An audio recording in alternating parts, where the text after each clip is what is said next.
From Love Simon to Bros, over the past 2 years, we've started to see more LGBTQ plus love stories on screen. Pop artist Zolita is one of the many stars pushing the needle forward for the queer community. Through her honest lyrics and visual storytelling, she's highlighting lesbian love stories for all to see. And we're sitting down to talk with her today. This is Advocate Now.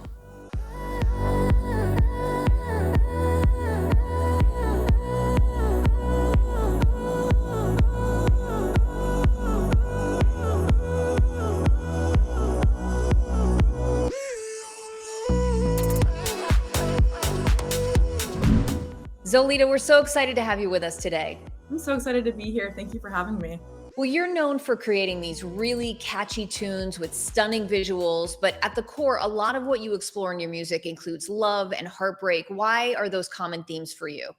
I think they're just the most universal themes, and I think they're the themes that people connect to the most because they feel the most like tangible.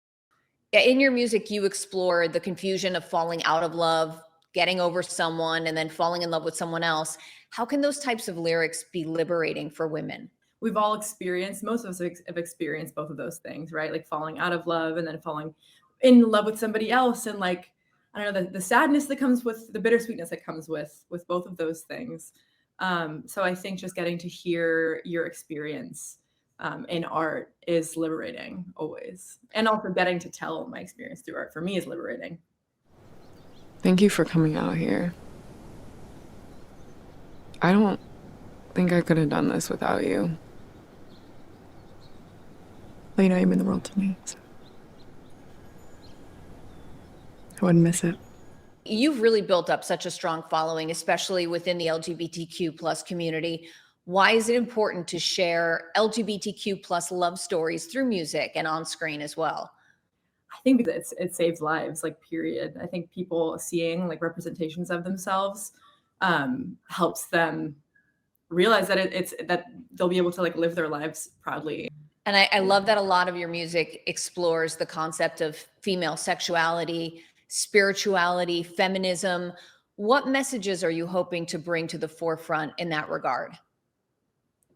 Ooh, I think with spirituality and with like with witchcraft and everything, I love the idea that the power is in yourself to create your own destiny and to manifest your own destiny, and it's not in some other entity. And I think that's why like I like exploring just religious imagery too, and like taking it back, and because obviously queer people have been so excluded from religion for so long, so I feel like getting to take that imagery and then reclaim it and take it back and reappropriate it through a queer lens is very interesting to me.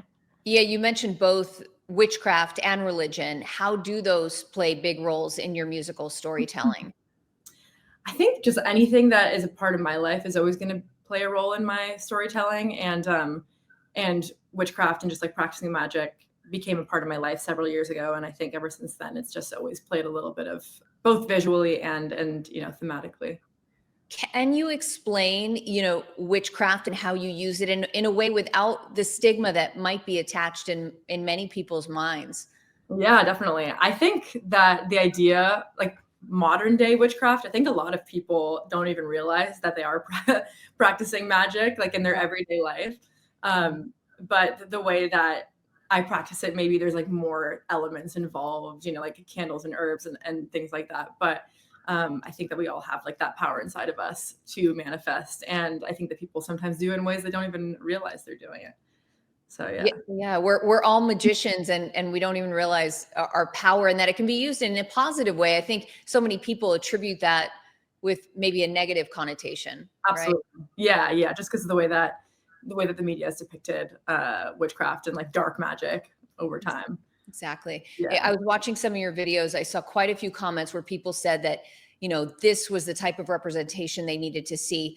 Why is it so important for you to portray lesbian love stories? I think it's so important because it's what I wish that I had growing up. Like, I think that I would have realized my queerness a lot sooner if I had had accurate representations of lesbian love growing up. And I didn't. And so that's always been the most important thing to me. Speaking about, representation within the industry, is there anyone who stands out as being an inspiration to you? Oh, definitely. I think Lady Gaga is always going to be my number one, just in every respect. Like, even just her saying the word lesbian in the song Born This Way, and like how mainstream that was, and how I heard that song on the radio so many times, and that made me feel like, oh, like that's okay, like being a lesbian is okay. That was so inspiring to me, and just like what she's done for the queer community at large, so inspiring to me, and just as an artist as well, all of her music videos. Your music videos feature sort of narrative storytelling. How can narrative storytelling be powerful in getting your message across? Ooh, I think narrative storytelling. It's funny because in college I went to NYU for film, and I loved music videos because they didn't have the regular rules of narrative storytelling. But then I ended up going back to narrative storytelling in my music videos. But I think they're so powerful because they just like depict our realities and our actual situations, and getting to see something that feels like yourself reflected back at you is so powerful. So I think that's the power of narrative storytelling. Yeah, absolutely. Because your work goes beyond the music, from the acting to the editing. What is it about the visual storytelling that interests you so much? I just think that there's so much you can do with visual storytelling. I think in a music video, the fact that you have, there's the visuals, there's the costume design, there's choreography, there's acting, there's activism, there's just like so much you can do within that medium, and then it's all packaged in this short form 3 to 5 minutes digestible piece of content that could reach so many people. So I think it really, the like ability for music videos to shift the culture and shape lives shouldn't be underestimated. Are you spying on me? No, I'm just really interested in ceramics. Have you thrown before? No. Come here. I'll teach you. Yeah. Because in addition to writing your music, you also produce, direct, you edit the music videos. How does it feel knowing that you have so much creative control over your work? Oh, it feels amazing. It's definitely very stressful at times, and yeah, it's stressful at times, but it feels very, very good. And I feel like the end result is my work is just so much of me, and it's like exactly what I have envisioned in my head and created ends up being exactly what comes out on the screen. And I always say that with editing, like people ask me why I edit my own work, and I'm like, well, that so much happens in the editing room that I would never want to give up that control. Is there ever any added pressure when it comes to wearing so many different hats? Oh, definitely. Yeah. I think the pressure is that like if there's a mistake or something bad happens, I always know it's going to be my fault. Like I can't blame somebody else. So there's a lot of pressure. I put a lot of pressure on myself to wear all those hats the right way. So when it comes to the future of music, ultimately, where would you love to see it head towards? The future of my music, or in general? Music in general.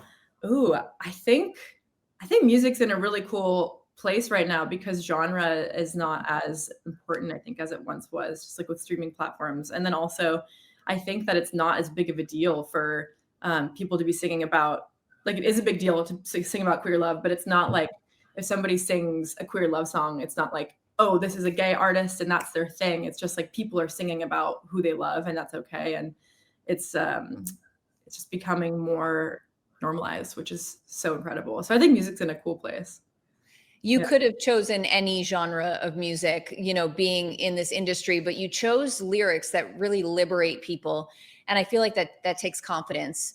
How did you find the confidence to do that? I don't think I ever even looked for I feel like the confidence came from just doing it, and then getting to see, just like putting myself out there and then seeing people respond and react to it and like feel seen by it. That gave me the confidence. I think getting to see people feel seen by my music made me feel like, okay, like I'm on the right track here and I want to keep doing this. Well, I'm so excited to continue to follow the cool work that you're doing. Zolita, thank you so much for joining us. And everyone, make sure you check out more of Zolita's music, including one of her new EPs, Falling Out, Falling In. Zolita, thanks so much. Thank you so much, Sonia. I'm Sonia Baghdadi. Thanks for watching and advocating. For more stories and content like this, visit advocate.com and advocatechannel.com.